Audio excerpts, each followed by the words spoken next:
Greetings everyone, my name is KS Deepak and I welcome you all in today's news analysis. Today we will be discussing 8 articles which were there in the Hindu's Delhi edition. So which are those 8 articles? Let's see. So the first article is on the cooperative federalism. तो यहाँ पे देखेंगे कि cooperative federalism क्या होता है, competitive federalism क्या होता है, उनमें differences क्या होती हैं, नीति आयोग और प्लानिंग कमीशन में क्या क्या डिफरेंसेस थे, जो इकोनॉमिक प्लानिंग है उसमें क्या क्या टाइप्स के प्लानिंग होते हैं. So all this things we will be discussing in our first article. Then second article is on the launch vehicles. So again यहाँ पे देखेंगे कि लॉन्च व्हीकल्स क्या क्या प्रकार के होते हैं, क्या क्या टाइप के प्रोपल्शन सिस्टम्स होते हैं, प्रोपेलेंट्स क्या क्या होते हैं, रीयूजेबल लॉन्च व्हीकल्स क्या क्या हैं, स्क्रैमजेट्स क्या है. So all this things we will be discussing our second article. The third one is on cheetahs reintroduction. सो यहाँ पे अगेन देखिए कि ये चीता का री इंट्रोडक्शन है वो क्यों इंपॉर्टेंट है, क्यों किया गया है, कहाँ से हो रहे हैं, क्यों कर रहे हैं, कहाँ आ रहे हैं. So all this questions we will be trying to answer in the third article. The fourth is on the combined maritime forces. तो अगेन यहाँ पे डिस्कस करें कि ये जो एक्सरसाइज है वो क्या है, क्यों इंपॉर्टेंट है, कौन कौन से कंट्रीज़ हैं, कौन कौन से इसके लीडरशिप हैं. So all this things will be discussing in our fourth. The fifth one is on leprosy. तो यहाँ पे अगेन लिप्रोसी जो है उसके सराउंडिंग जो कॉन्ट्रोवर्सीज है उसमें ना जाके हम लोग बात करेंगे लिप्रोसी क्या है, गवर्नमेंट ऑफ इंडिया ने क्या क्या मेजर्स लिए हैं ओवर द इयर्स, WHO का क्या स्टैंड है. So that is the things which will be covering in our fifth article. The sixth is on IAEA. So again यहाँ पे देखिए कि IAEA क्या है, क्यों इसका सिग्निफिकेंस है, क्या है इसका मैंडेट, ओवर द इयर्स क्या इवॉल्व हुआ है. So all this things will be seeing in our sixth. The seventh is on Hambantota visit. So again हम लोग ने हम्बनटोटा पोर्ट पे काफ़ी डिटेल में हम लोग ने एक वीडियो हम लोग बना चुके हैं. So I be referring to that video here. Where the eight one is on one China policy. So again one China policy में हम लोग ने काफ़ी डिटेल पे वन चाइना पॉलिसी क्या है, प्रिंसिपल क्या है, all this things we are discuss. So I be referring to that article here. So we have lot to cover today. So without wasting our time let's start with the first one which is cooperative federalism. So let's start with what is Niti Aayog. So let's see. Let's try to understand Niti Aayog by understanding the differences between Niti Aayog and the Planning Commission. ये देखते हैं. तो first Niti Aayog is what? Niti Aayog is an think tank. It's an kind of an advisory body. And second is it is not given. It is not having any powers to impose policies. Policies को impose करने के powers Niti Aayog के पास नहीं है. Whereas अगर आप planning commission में देखोगे they are having the powers to impose the policies on the states. States में हो गया या फॉर एग्जांपल सेंट्रल गवर्नमेंट के कोई मिनिस्ट्रीज हो गए, डिपार्टमेंट्स हो गए, उनमें पॉलिसीज इम्पोज करने के पावर्स पार्लियामेंट प्लानिंग कमीशन के पास था जो कि नीति आयोग के पास नहीं है. Then next aspect is the powers of allocation of funds. So यहाँ पे आप देखोगे नीति आयोग के पास जो एलोकेशन ऑफ फंड्स है उसका जो पावर्स है वो नहीं है. It has not been given such powers, whereas Planning Commission had this powers. Planning Commission had the powers to allocate funds to state governments as well as several governmental ministries. Another aspect is the governing council. Now, as I told, ये जो नीति आयोग है, नीति आयोग is an proactive organization. It's an evolved organization as we compare to Planning Commission. तो ये जो difference है, difference क्या है? नीति आयोग में जो गवर्निंग काउंसिल है, गवर्निंग काउंसिल में मोर प्रोएक्टिव रोल है. It's more proactive. इससे पहले पूछा जाता है कि क्या क्या पॉलिसीज बनाना है. वेराज अगर आप प्लानिंग कमीशन में देखोगे यहाँ पे गवर्निंग काउंसिल है, प्लानिंग कमीशन में you are having national development council NDC जिसे कहते हैं. इसका जो रोल है ये प्रोग्रेसिव नहीं था, इसका रोल काइंड ऑफ असर्टिव था, पैसिव था इसका रोल NDC का. यहाँ पे उनसे बताया नहीं जाता, उन्हें थोप दिया जाता था, उन्हें इम्पोज किया जाता था कि क्या क्या रूल्स हैं, क्या क्या प्लानिंग्स हैं, उन्हें बता दिया जाता था. Whereas governing council of this NITI Aayog is having more proactive role, उनसे पूछा जाता है. So that is why NITI Aayog is an more evolve body. Another aspect is when it comes to the part time members. So part time members का बात करें तो जो नीति आयोग है, नीति आयोग में according to the needs, for example कोई नया पॉलिसीज लॉन्च करना है फॉर एग्जांपल आर्टिफिशियल इंटेलिजेंस पे, सो उसमें एक्सपर्टीज जो आदमी लोग हैं उनको रिक्रूट कर सकते हैं नीति Aayog as per the requirements. Whereas such kind of interoperability या जो feasibility है, जो flexibility है, that was not seen in planning commission. Planning commission में वैसे कोई provisions नहीं थे. It did not had any provisions. Then as you could see the last point, which is the जो final policy है उसे fruitful बनाने के लिए there was due consultation. There is due consultation with executive bodies as well as the state governments. State governments की जैसे मैंने बोला governing council में एक proactive role है, whereas वो जो proactive role है वो आप यहाँ पे नहीं देखते. यहाँ पे it's more of an passive body, यहाँ पे वो जो प्रोएक्टिव रोल है वो आप नहीं देखोगे. It was what, it first formulates the policies and the state governments had to consult. जो पॉलिसीज है वो पहले बना दिए जाते थे, उसके बाद स्टेट गवर्नमेंट को दे दिया जाता था. यहाँ पे स्टेट गवर्नमेंट को डिस्कशन टेबल में लाके वो कंसल्ट करते कि क्या क्या पॉलिसीज होनी चाहिए. So that is the difference between NITI Aayog and planning commission. Another point to note कि जो दोनों बॉडीज हैं, planning commission as well as NITI Aayog, दोनों क्या है, दोनों एग्जीक्यूटिव बॉडी है. ये ना कोई कॉन्स्टिट्यूशनल बॉडी है और ना ही कोई स्टैट्यूटरी बॉडी है. ये ना कॉन्स्टिट्यूशन ऑफ इंडिया में लिखा गया है, ना इसके पीछे कोई लॉज हैं. So both of them are executive body. So that you should remember from prelims point of view. With that let's see the types of planning. तो जो इकोनॉमिक प्लानिंग है वहाँ पे काफ़ी टाइप्स के प्लानिंग हो सकते हैं according to the characteristics of the society. तो फर्स्ट है वो कहते हैं इंडिकेटिव या इम्पेरेटिव. सो ये दो में देखते हैं क्या डिफरेंसेस हैं. तो इंडिकेटिव एक साइड का है, imperative other side of the spectrum है. इंडिकेटिव में it's because it's for an mixed economy. For example France हो गया, इंडिया हो गया, ये जैसे कंट्रीज जहाँ पे ना कोई सेंट्रलाइज प्लानिंग है, वहाँ पे हम लोग इंडिकेटिव प्लानिंग जनरली देखते हैं. यहाँ पे क्या होता है, जो स्टेट्स हैं या जो प्राइवेट प्लेयर्स हैं उन पे इम्पोज नहीं किया जाता, उन पे कोई पॉलिसीज है वो थोपा नहीं जाता. Instead of that they direct it, they give suggestions. Okay, they does not control it but rather directs it. So that is one aspect जो कि है indicative planning का. Whereas अगर आप imperative planning देखोगे that is specific to socialist economies. और socialist economies में क्या था, centralized planning. It is kind of a centralized planning and implementation. तो वहाँ पे direct नहीं किया जाता है, instead of that control किया जाता है. So that is the first difference, indicative या imperative. Second देखते हैं, second is structural या functional. तो स्ट्रक्चरल में it aims to change the existing structures. जो एग्जिस्टिंग स्ट्रक्चर्स हैं उन्हें तोड़कर कुछ नया स्ट्रक्चर बनाने का planning, that is structural planning. For example अगर कोई कैपिटलिस्ट इकोनॉमी है उसे चेंज करना है सोशलिस्ट इकोनॉमी में, जो ट्रेडिशनल स्ट्रक्चर्स है उसे तोड़ा जाता है. That kind of rework is known as structural planning. Whereas functional planning में ये जो ट्रेडिशनल स्ट्रक्चर है उसे तोड़ते नहीं हैं, रेदर देन उसको इवॉल्व करवाते हैं, उसमें छोटे छोटे चेंजेस कराते हैं. As you can see it is not broken up, rather the existing structures are corrected and modified. तो उसमें modification होता है, उसे तोड़ा नहीं जाता. So that is something difference between the structural as well as functional. Then the third aspect is centralized, yes, decentralized. I think this is quite evident, right? Centralized मतलब आप सेंटर से ही आप सब प्लान्स को बता देते हो, the one size fits all, या जैसे कहें कि टॉप टू बॉटम जो अप्रोच है that is centralize, top to bottom. Whereas decentralize क्या है, फॉर एग्जाम्पल हर डिस्ट्रिक्ट से जो डेवलपमेंट प्लान्स है वो समअप होकर सेंटर के पास जाता है. That type of planning is known as decentralize and that is bottom to top. Now यहाँ पे जो सबसे इंपॉर्टेंट प्लानिंग है दैट इज पर्सपेक्टिव प्लानिंग, जो कि नीति आयोग फॉलो करता है. ये क्या है, यहाँ पे जो लॉन्ग टर्म प्लान है, लॉन्ग टर्म जो प्लान है उसे तोड़ा जाता है छोटे छोटे प्लान्स में. फॉर एग्जाम्पल अगर आप नीति आयोग को देखोगे तो वहाँ पे we are having 15 years of road map. जो ये 15 ईयर्स ऑफ रोड मैप है उसे तोड़ा गया है 7 years of vision, strategy and action plan. तो 15 ईयर्स का जो लॉन्ग टर्म प्लान है उसे तोड़कर हमें 7 ईयर्स का स्ट्रैटेजी डॉक्यूमेंट्स भी है. So that type of planning is known as perspective planning, जो कि नीति आयोग फॉलो करता है. With that understanding let's move to the types of federalism. अब क्योंकि आर्टिकल में कोऑपरेटिव फेडरलिज्म का जिक्र है, so we should also be aware of something known as competitive federalism. So let's see कि what is the difference between cooperative and competitive federalism. Cooperative federalism में अगर देखोगे तो यहाँ पे the centre and the states are in an horizontal relationship. अब horizontal relationship क्या है, सेम लेवल पे, सेंटर भी सेम लेवल पे, स्टेट भी सेम लेवल पे, and they cooperate for what, cooperate for public interest.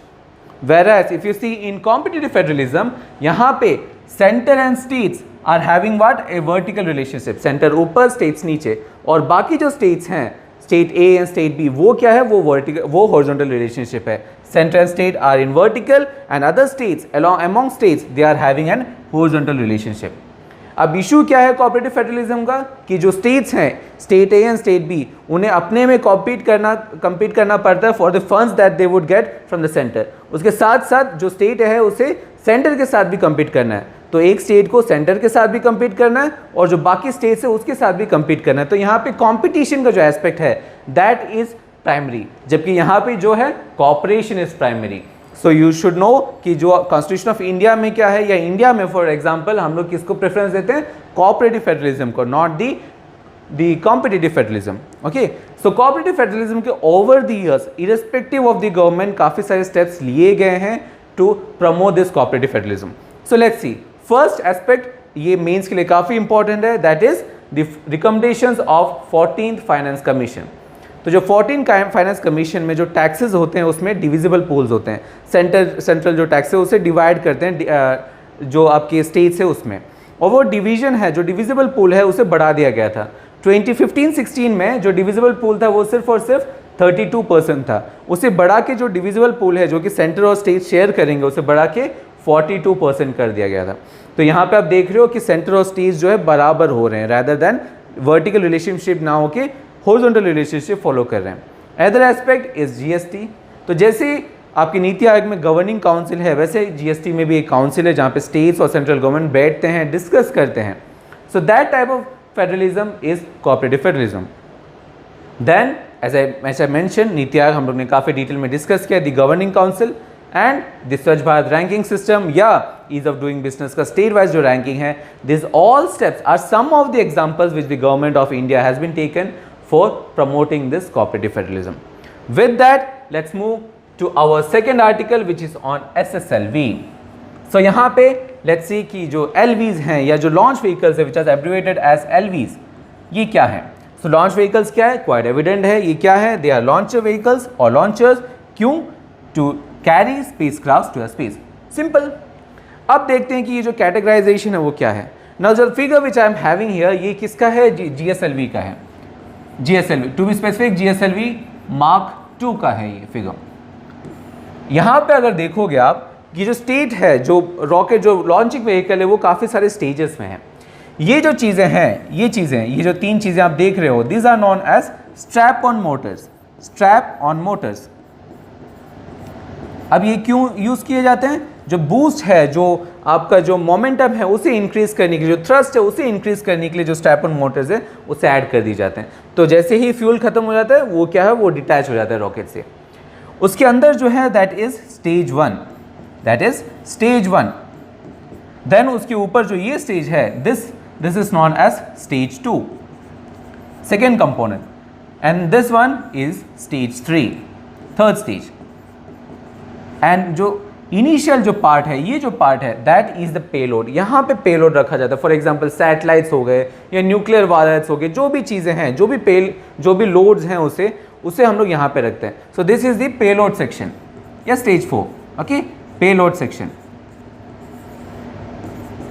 With that understanding I hope now you had an very crisp idea कि launch vehicles में कौन से stages होते हैं, कौन से पार्ट्स होते हैं। With that understanding, let's move to the types of launch vehicles which the government is having, which the ISRO is having. So first is SLVs, जो कि है satellite launch vehicles. Then we are having augmented satellite launch vehicles, PSLVs, GSLV Mark 3, sounding rockets, RLV-TD and scramjet engine TD. अब यहाँ पे जो SLVs and ASLV जो हैं, they are historical. अभी जनरली जो SLVs है और ASLV जो है वो यूज़ नहीं किए जाते हैं। रैदर व्हाट वी यूज़ जो कि ऑपरेशनल है वो क्या है, PSLV, GSLV और GSLV Mark 3 एंड और along with the sounding rocket, sorry. And जो फ्यूचर टेक्नोलॉजीज़ हैं, फ्यूचर टेक्नोलॉजीज़ कौन से हैं, RLV एंड स्क्रैमजेट। अब देखते हैं क्या क्या है। जो SLV है, जैसे मैंने कहा, वो हिस्ट्री था पास्ट में, जो it was the India's first experimental satellite launch vehicle. And ये क्या था, 4 स्टेज लॉन्च व्हीकल था जिसका जो पेलोड कैपेसिटी है वो काफ़ी कम था। वो जो पेलोड कैपेसिटी उसे और ऑगमेंट करने के लिए, उसे और बढ़ाने के लिए we had this augmented satellite launch vehicle, जिसका जो पेलोड कैपेसिटी है वो और बढ़ गया। As you can see the payload capacity was augmented to 150 kilograms. Then we are having PSLVs। PSLVs क्या है, polar satellite launch vehicles, and this is the third generation. And what is this, it is equipped with liquid stages। liquid stage जो propulsion है, जो कि हम लोग आगे बात करेंगे, that is something which we see in PSLVs। then GSLV जो है, जिसे कहते हैं geosynchronous satellite launch vehicles, they are the 4th generation। so first, second, third and fourth generation। fourth generation में यहाँ पे क्या है, यहाँ पे we are having जो strap on motors है। now I think you could understand कि जो strap on motors है वो क्या है, and they are 3 stage vehicles। so हम लोग ने देखा, जो हम लोग ने डायग्राम देखा, ये जो डायग्राम है this is GSLV। So as I told, यहाँ पे 3 स्टेजेस हैं। So that is something which is written here, 3 stage vehicle with 4 strap on motors. Then उसे जो पेलोड कैपेसिटी उसे और ऑगमेंट करने के लिए, उसे और बढ़ाने के लिए we had this GSLV Mark 3। That is, this Mk is Mark, M-A-R-K. It is abbreviation of Mark 3. And it is again, it uses what? It uses an cryogenic upper stage engine. So यहाँ पे देखेंगे कि ये cryogenic क्या है, कौन से types के propulsion systems है, वो हम लोग आगे देखेंगे.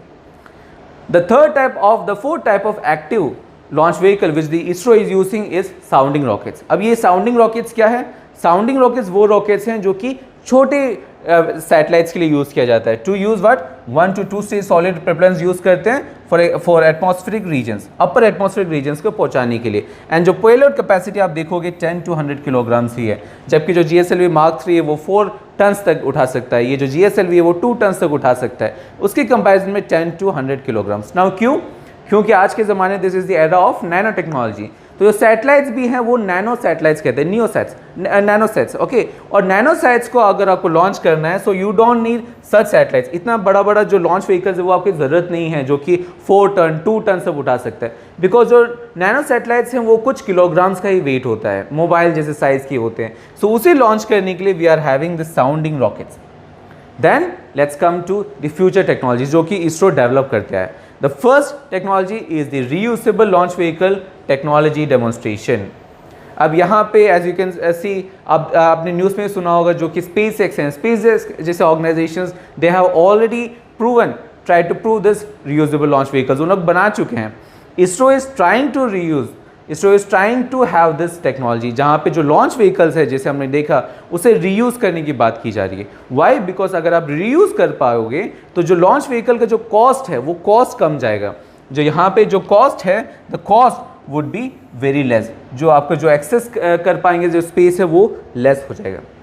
Next technology is the scramjet technology, scramjet engine technology demonstration. The TD is abbreviation for technology demonstration. अब स्क्रैमजेट क्या है? स्क्रैमजेट एक नॉर्मल इंजन का मोर एनहांस वर्जन है जहाँ पे उसका जो बूस्ट है और द थ्रस्ट है, उसका जो एफिशिएंसी है वो और एनहांस्ड है. दैट इज समथिंग जो कि ISRO is trying to develop the RLVs as well as scramjet. With that understanding let's see the figures. So as I told, जो इनिशियल था वो था satellite launch vehicles. As you can see जो propulsion है वो यहाँ पे ऑल सॉलिड है एंड ऑर्बिट कहाँ पे? द लो अर्थ ऑर्बिट में लॉन्च किया जाता है. उसके बाद we had the augmented satellite launch vehicles. यहाँ पे आप देखोगे जो प्रोपल्शन है अगेन ऑल सॉलिड है, पर जो वेट है यहाँ पे पेलोड देखो 40 किलोग्राम से, वेरएज यहाँ पे we are having the payload capacity of 150 kilograms. Again the orbit is LEO, the lower earth orbit. Then उसका और इम्प्रोवाइज वर्जन हुआ the PSLV, the polar satellite launch vehicles. यहाँ पे you can see the propulsion is solid and liquid. So यहाँ पे दोनों में all solid था, now we are having solid and liquid. And यहाँ पे कहाँ पे दो payload जो है it around 1000 किलोग्राम से 2000 किलोग्राम्स के अराउंड ये payload उठा सकता है. And it is to launch at what? Sun synchronous polar orbits. Then उसका और enhanced version था GSLV. GSLV में जो propulsion है वो 3 stage है. You are having the solid, liquid and cryogenic. And इसकी जो पेलोड कैपेसिटी है it's around more, it's around 2200 kilograms. और जो ऑर्बिट है इट कुछ कहाँ तक पहुँच सकते हैं वो जियो सिंक्रोनस ट्रांसफर ऑर्बिट तक पहुँचा सकते हैं. देन उसका और एनहांस, जैसे आई टोल्ड कि इसका और एनहांस करके इसकी जो पेलोड कैपेसिटी है उसे और एनहांस किया गया. And then we are having this GSLV Mark 3. This is the heaviest vehicle जो कि इसरो के पास है. यहाँ पे जो payload capacity it's around 4000 kilograms और जो प्रोपल्शन है, propulsion is solid, liquid as well as cryogenic. And again ये कहाँ तक ऑर्बिट पहुँचा सकता है? जियो सिंक्रोनस ट्रांसफर ऑर्बिट तक ये पहुँचाता है. तो these are the basic categories of launch vehicles that the ISRO is having. With that, let's see the reusable launch vehicles technology demonstration. Now, as I told, जो reusable है वहाँ पे जो आपके launch vehicles होते हैं जो कि आपका जो payload है उसे launch करके वो reuse करते हैं. For example, this is something which is something which assists the payload to assign it in a particular orbit. जो पेलोड है उसे कोई ऑर्बिट तक पहुंचा के वो रीयूज हो जाते हैं. For example as you can see यहाँ पे जो एसेंट है, एसेंट में वो एक जो पेलोड है, पेलोड को ऑर्बिट में पहुंचा के ऑर्बिट में डाल के दे again come back to earth and have an safe landing. उसे फिर हम लोग रीयूज कर सकते हैं. सो दिस इज समथिंग जो कि ISRO is trying to do. और जो कि जो organization for example SpaceX have already shown this technology, वो ये टेक्नोलॉजी जो है वो यूज़ कर चुके हैं. They have proven this technology. So ISRO is now trying to develop this technology. With that let's move to the categories. ना as I told जो GSLV Mark 3 है उसका जो ऑफिशियल वेट कैपेसिटी है, जो पेलोड कैपेसिटी है वो अराउंड 4000 किलोग्राम्स है. So let's go with the official figures. 4000 kilograms. Okay, 4000 kilograms है उसका ऑफिशियल कैपेसिटी, जो पेलोड कैपेसिटी है. बट उसके कंपैरिजन में आप देखो कि जो फैल्कन हैवी है जो कि स्पेसएक्स यूज़ कर रहा है, वहाँ पे देखो कितना शिफ्ट है. Falcon heavy can take 63,000. जो heaviest that we could take, India का जो इसरो है वहाँ पे जो स्पेस जो हेवीएस्ट टेक्नोलॉजी है, it could only take 4000 kilograms, जबकि Falcon heavy could take 63 kilograms, 63,000 kilograms to be exact. So that is the shift that India is trying to cover. काफ़ी सारे players हैं जो कि heavy weight में काफ़ी आगे हैं इंडिया से. So India is trying to compete in this field. With that, let's move to our third article, which is on the reintroduction of cheetah. यहाँ पे देखते हैं कि जो चीता है वहाँ पे कौन से तरीके के हैं. For example, let's see the relocation of cheetah. सो यहाँ पे लेट मी क्लैरिफाई कि चीता में जनरली एक कन्फ्यूजन रहता है कि चीता क्या है, जैगुआर क्या है, लिपर्ड क्या है. सो लेट्स सी. चीता जो है, चीता में जो डॉट्स होते हैं वो सॉलिड होते हैं, छोटे छोटे होते हैं, कंसाइज होते हैं, जबकि लिपर्ड्स में ग्रुप ऑफ डॉट्स होते हैं. ग्रुप ऑफ डॉट्स जिसे रोसेटीज कहते हैं. ओके, ग्रुप्स होते हैं. और ये जो रोसेटीज हैं ये और बड़े होते हैं किसमें, जैगुआर में. सो that is the basic difference between चीता, लिपर्ड एंड जैगुआर. अब ये जो डिफ्रेंसिएशन है, this is for your understanding. UPSC won't be asking this. What UPSC would be interested in कि कौन से टाइप के चीताज हैं जो कि गवर्नमेंट ऑफ इंडिया ला रहे हैं. कौन से टाइप्स के हैं, अफ्रीकन चीता. अब क्या डिफरेंस है, African cheetah are bigger in size. ये क्या है, these are bigger in size, जबकि जो एशियाटिक चीता है वो छोटे होते हैं. Another thing is the IUCN status.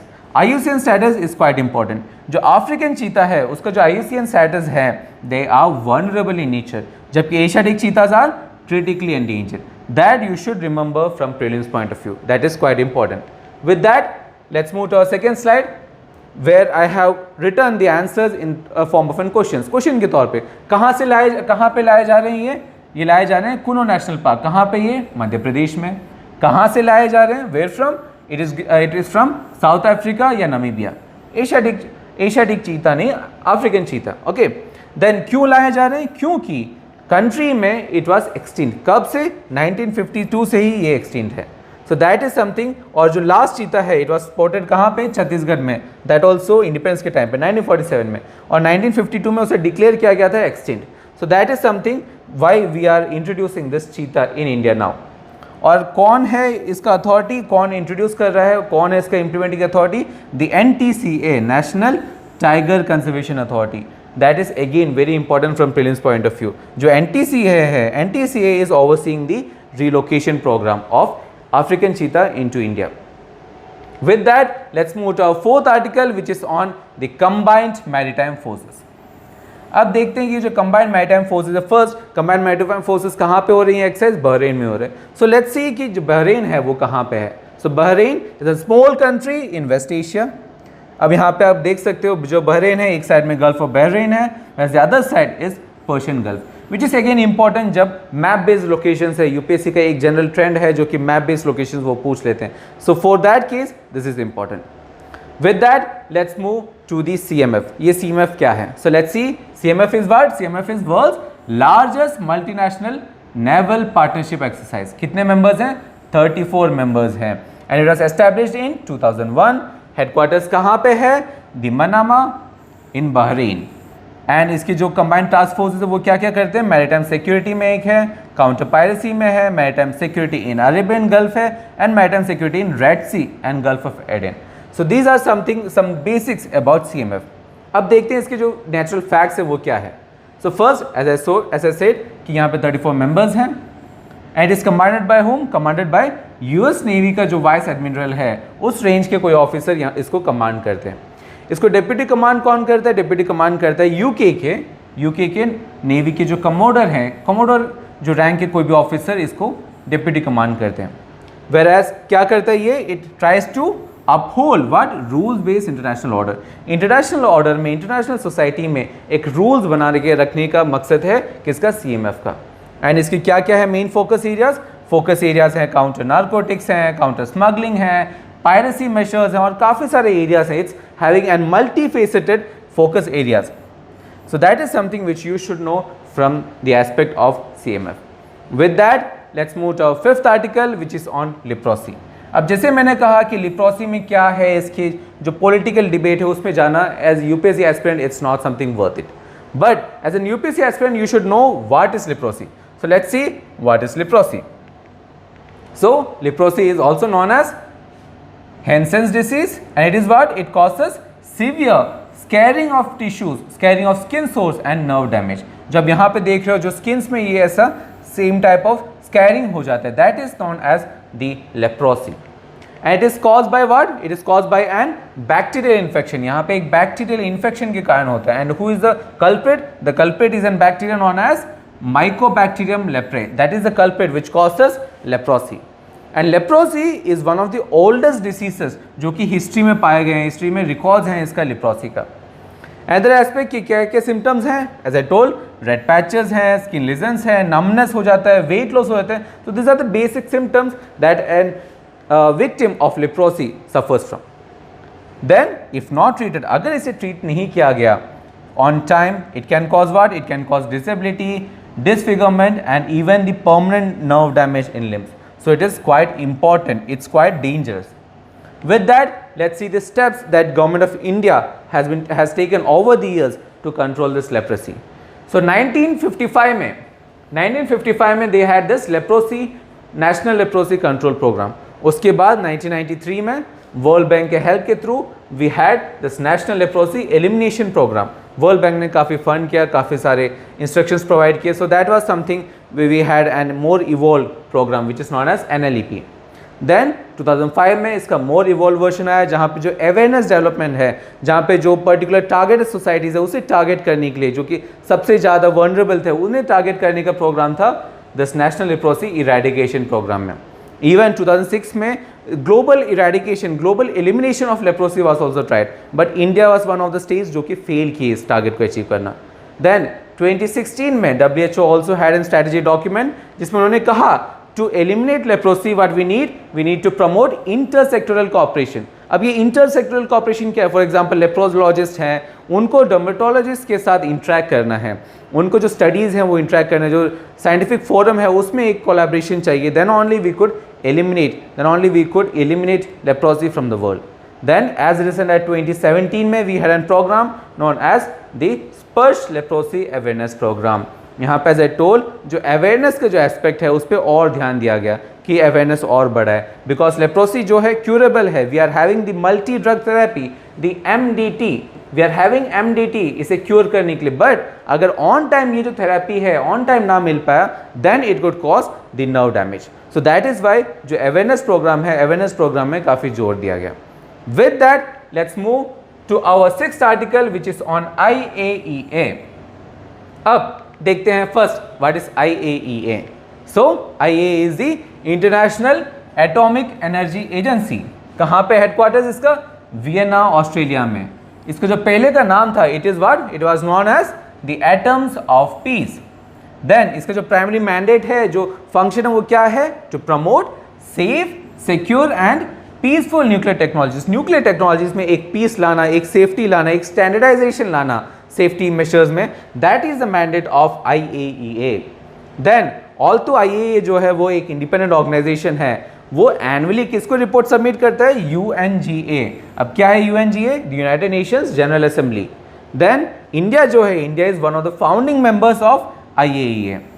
And also India ने कब? 2020 में, टू बी एग्जैक्ट जनवरी 2020 में इट ज्वाइन किया रेनेट। अब रेनेट क्या है? RANET is IAEA response and assistance network. ये ऐसा नेटवर्क है, फॉर एग्जांपल कोई कंट्री में अगर कोई न्यूक्लियर इश्यूज हो जाए या रेडियोलॉजिकल इश्यूज हो जाए तो वहाँ पे जो असिस्टेंस है, असिस्टेंस प्रोवाइड करने के लिए this is one of the networks. So that India काफ़ी प्रोएक्टिवली उसमें एक पार्ट हुआ है जनवरी 2020 से। And the last point is the chief areas. कौन से एरियाज हैं? The first area is safety and security, then science and technology, and the third one is safeguard and verification.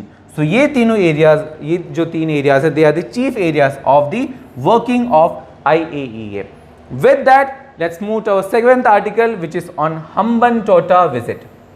अब यहाँ पे हम्बनटोटा में हम लोग ने काफ़ी डिटेल में हम लोग बात कर चुके हैं 29 जुलाई में, जहाँ पे मैंने डिस्कस किया है काफ़ी डिटेल में कि Hambantota port along with other ports जो हैं श्रीलंका में कौन से पोर्ट्स हैं, हम्बनटोटा पोर्ट कहाँ पे है, ट्रिनोकोमोल कहाँ पे है, पोर्ट ऑफ कोलंबो कहाँ पे है, हम्बनटोटा पोर्ट है, वहाँ पे जो स्ट्रोक पॉइंट्स है, जो चोक पॉइंट्स है कौन से हैं, स्ट्रेट ऑफ मलक्का से हम लोग जो स्विस कनाल है वो जो चोक पॉइंट्स है वो क्यों इंपॉर्टेंट है, कितने शिप्स हैं जो कि ओवर द ईयर्स आते हैं, क्यों हम्बनटोटा का शिलान्यास रखा गया, क्या है उसमें साइंटिफिक एस्पेक्ट्स, क्या है depth trap diplomacy. So all this things I have discussed in the 29 July's news analysis. So please refer to the news here. With that, let's move to our 8th article, which is on One China policy.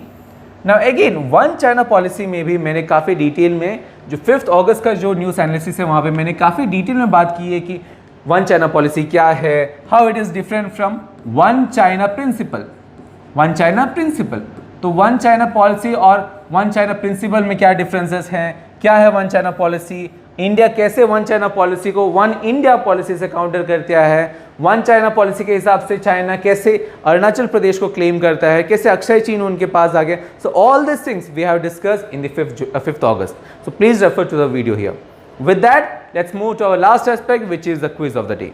अब the first question is on the Westminster model of government. यहाँ पे आप please try करिए, it's quiet and straight forward question. The second one is on SSLVs. सो हम लोग ने काफ़ी detail में लॉन्च व्हीकल्स का बात किया है, उसकी जो पेलोड्स हैं वो कहाँ पे कौन से ऑर्बिट्स में लॉन्च करते हैं. We have discuss all this aspect. So please try to attempt this 2 questions.